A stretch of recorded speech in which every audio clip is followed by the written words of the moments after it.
22 જાન્યુઆરી અયોધ્યા સ્થિત રામ જન્મભૂમિ ખાતે ભવ્ય રામ મંદિરની પ્રાણ પ્રતિષ્ઠા યોજાવાની છે।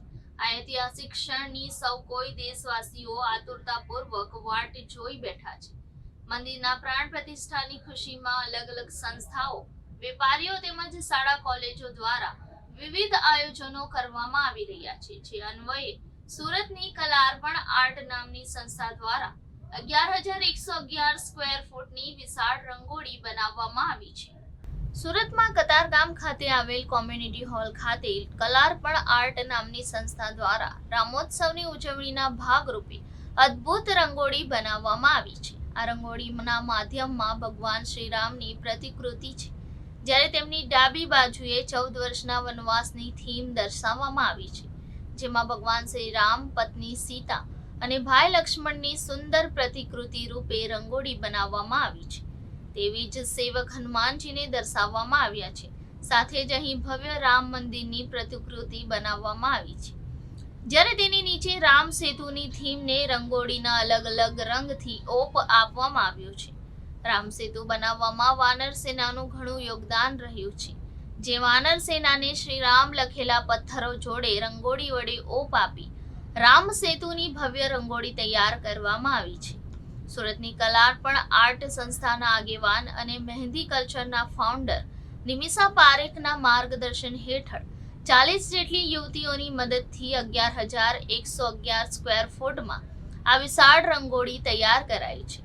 આ રંગોળી તૈયાર કરવા મળસ્કેના 5 વાગ્યાથી સંસ્થાની 40 યુવતીઓની મહા મહેનત કરી હતી।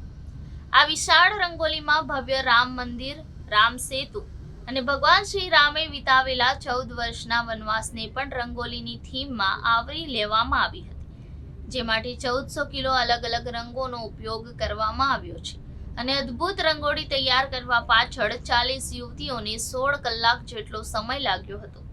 સુરતની કલાર્પણ આર્ટ સંસ્થા દ્વારા તૈયાર કરવામાં આવેલ ભવ્ય રામ મંદિર અને ભગવાન શ્રી રામ સહિત અલગ અલગ પ્રતિકૃતિ રૂપે રંગોળી શહેરીજનોમાં પણ આકર્ષણનું કેન્દ્ર બની છે। જે ભવ્ય થીમની મુલાકાત કેન્દ્રીય રેલ રાજ્યમંત્રી દર્શના જરદોશ દ્વારા પણ લેવામાં આવી હતી।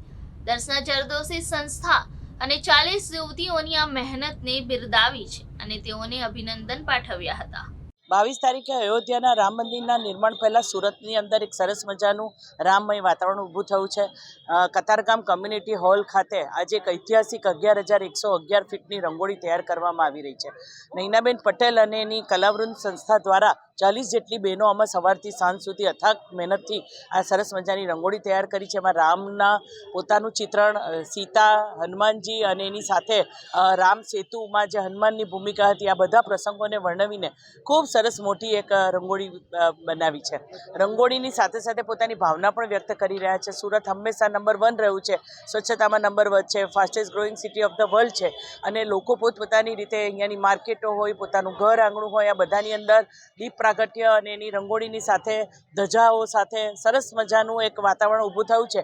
એ પૈકી આજે એક નવું મોરપીંછ ઉમેરાયું છે કે એની અંદર આજે રંગોળી તૈયાર કરવામાં આવી છે તે 21-22 સુધી ખુલ્લી રહેવાની છે। 21 તારીખે સાંજે અહીંયા હોલની અંદર અન્ય 50 રંગોળીઓ પણ થવાની છે અને એ દ્વારા પોતાની ભાવના લોકો વ્યક્ત કરશે। કોમ્પિટિશન બેઝ છે અને એની સાથે આજથી આ રંગોળી લોકોને, જાહેર જનતાને પણ જોવા માટે આપણે ખુલ્લી મૂકી છે।